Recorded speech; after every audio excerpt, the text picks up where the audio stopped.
Hello and welcome to a noobreview.com quick look video. I am Luke Mears and I am joined by the Noel Edmonds of podcasting, Mr. Kieran Roycroft. Hello there. And look what we're playing. We're playing... Are we watching a film right now? Because oh, okay, we're definitely not watching a film right now. No. This is The Dark Knight Rises on iPad and whatever other Apple device you choose to play it on. I guess. Is it iPad only?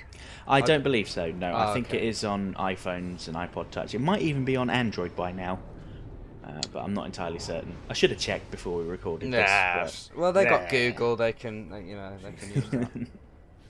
But yes, as you might be able to hear right now, that is not the voice of Christian Bale. It is someone impersonating him. Yeah, I already spell from that voice that this game isn't the... Well, it's not Arkham Asylum or Arkham City, is it? No. I'll put it that way, it's not. But at the same time, I think it is quite good. It's quite a good kind of stripped down version of the big console versions of the games. And it's a movie tie-in, so... Yeah. One of the weakest areas of this game is definitely the script, because really you need to have watched the film before you play this game, because it's got lots of little spoilers that will just irritate people. Yeah, we should probably mention that. Don't play this game if you haven't seen the film already, because it will ruin some quite good plot points in the actual film. It'll ruin it for you, so avoid until after you've seen it. At the same time, though, if you do play this after watching the film, you will end up invariably comparing the two scripts and going, oh god, this gameplay script's awful. Terrible stuff. That's why it's a game. Yeah, but as for, the whole part of being a game, it's actually quite good for a mobile title. I hate saying that, quite good for a mobile title, but it's true. Now you can see here one of these... there are little hacking mini games here that are kind of reminiscent of the pipes mini game from BioShock. Yes, that's exactly what I thought. Yeah, it's a fun little distraction, and also it's, as well as having quite a fluid and responsive combat system, you can play it stealthily if you want. So I'm just trying to sneak up on this. There we go, got him. Boom! There goes the dynamite. He's down.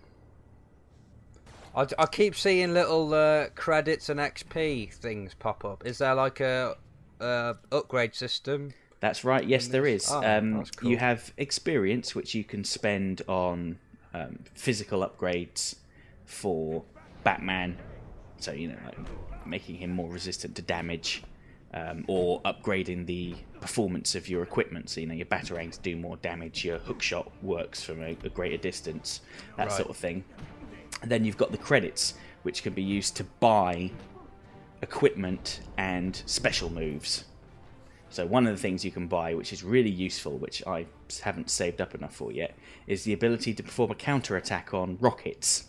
Now, I don't know what this involves. Does Batman turn around and punch a rocket? That would be awesome. But it's very useful. Literally punches a rocket out of his fist. That definitely didn't happen in the film, though. Sorry to spoil that for anyone.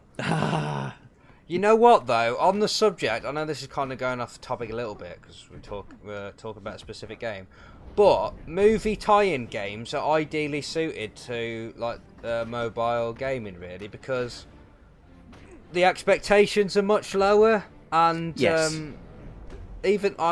looks... Actually, I'm quite surprised with how good this looks. It's the first time I'm actually seeing it. But we don't care if they're cheap and cheerful and look a bit rubbish and play a bit rubbish, because they're movie tie-in games. That's kind of what we expect. So I would love to see more movies go this route rather than bringing out full retail Xbox 360 or whatever you want to call them games. Yeah, I agree. And, mobile games don't take as long to make, and they don't cost as much as full console releases. So in a way, it really is the ideal platform for just kind of releasing a movie tie-in game. You're also going to get a much larger audience as well, aren't you? Because there are 60 million Xboxes out there and probably another 60 million PS3s. Yeah. How many iPhones have they sold and iPads? Oh God, and, I dread to think. Yeah, probably close to a billion, or well, maybe not a billion, but the point still stands. There's infinitely more. The point is they've sold a lot. That's what we're trying to say. Yeah, exactly. So even if they only sell it for £2, the audience is so large that it'll make more money than any console release ever could. Yeah. So I suppose now I can quickly show the upgrade system, because you mentioned it earlier.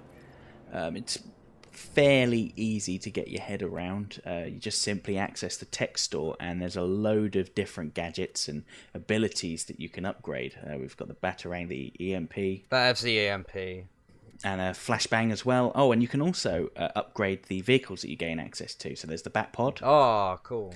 And the incredibly imaginatively titled Bat. You know, the big helicopter thingy from the movie. As well as your cloak and stuff as well. Yep, that's right. Lots of different abilities. Yeah, totally customizable. Exactly. And, you know, a lot of them are very expensive, so you're going to have to play through a lot in this game to unlock everything. The cleverly placed in-app purchase on show there. That's right. Or you could just buy it. And now we're back to the Bat Bike. Indeed we are. Yeah, here's what I was talking about earlier with the ability to counter rocket attacks. I haven't bought it yet.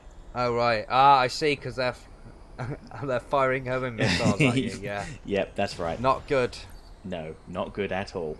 So yeah, that's The Dark Knight Rises. It's available now on the App Store. It's not very expensive, probably worth a shot. But if you want to hear more, head over to noobreview.com and you can read our full review. Oh, Batman's back on his feet. Thank you for playing. Presented by Noob Review.